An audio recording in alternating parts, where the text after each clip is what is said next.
नमस्कार। हम बानी पवन और आज हम लोग सबके बीच अपन दिल के बात रख रहल बानी। अपन दिल के ना, पूरा भोजपुरी के दिल के बात रखल बानी। भोजपुरी जन जागरण अभियान के दिल के बात रख रहल बानी गीत के माध्यम से। और ये गीत लिखले बानी हमारे बड़ भैया पुष्कर भैया,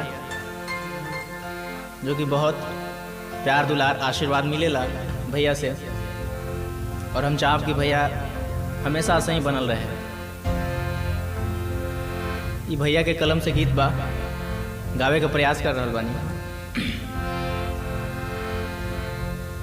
ये फागुन के महीना बा भी, और फागुन के महीना में ही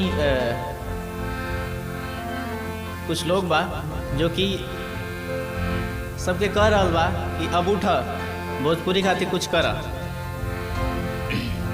कैसे बा?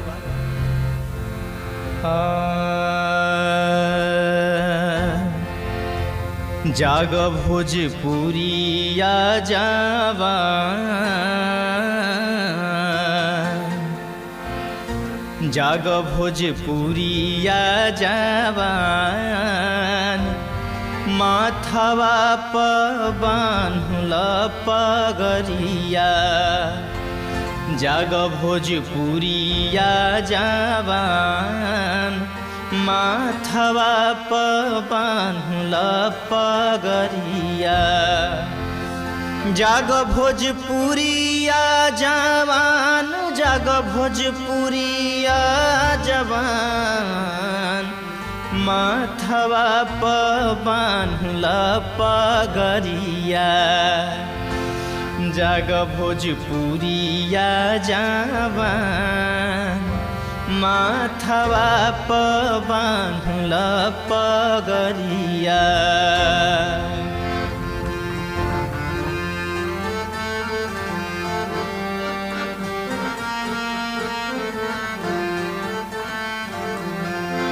और आगे बा,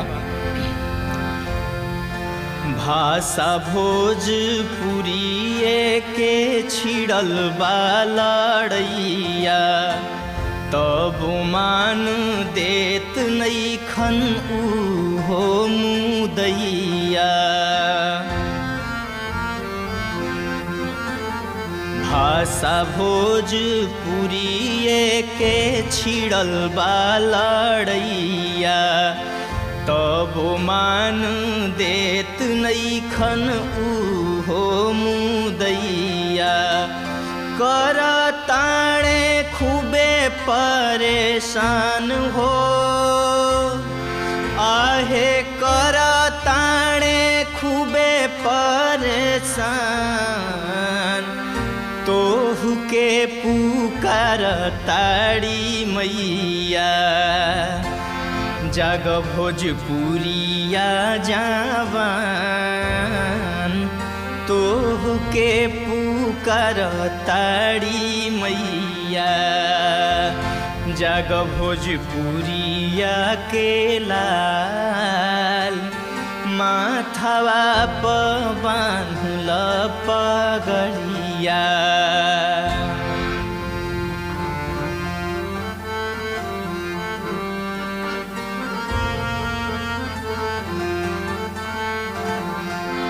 और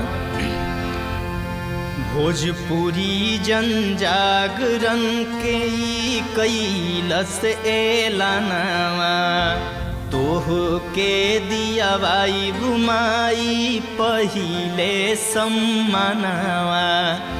भोजपुरी जन जागरण कैलस एलानवा, तोह के दियाई बुमाई पहिले सम्मानवा।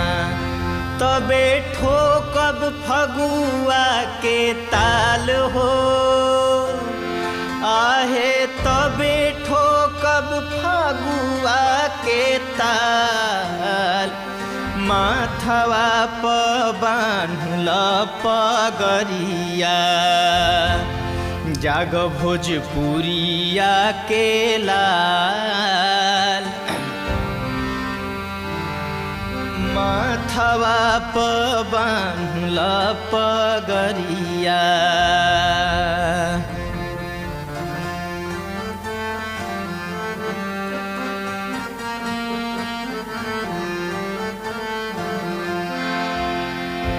और लास्ट अंतरा में का बा, अंत में संतोष भैया राजेश भैया बनले पगरिया,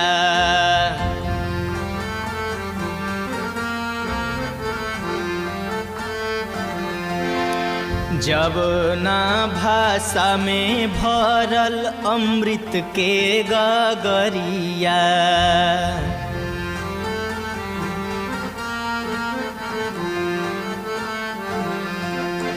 संतोष भैया राजेश भैया बनले पगरिया, जब ना भाषा में भरल अमृत के गगरिया, पवन पुष्कर कहे बार बार हो, आहे पवन पुष्कर कहे बार बार हो, अरे इहे बड़ुए सबके आरमान, माथवा प बांधल पगरिया, जाग भोजपुरिया जवान, माथवा प बांधल पगरिया, जाग भोजपुरिया के लाल, माथवा प बांधल पगरिया, हरे माथवा प बांधल पगरिया, ओ माथवा प बांधल पगरिया।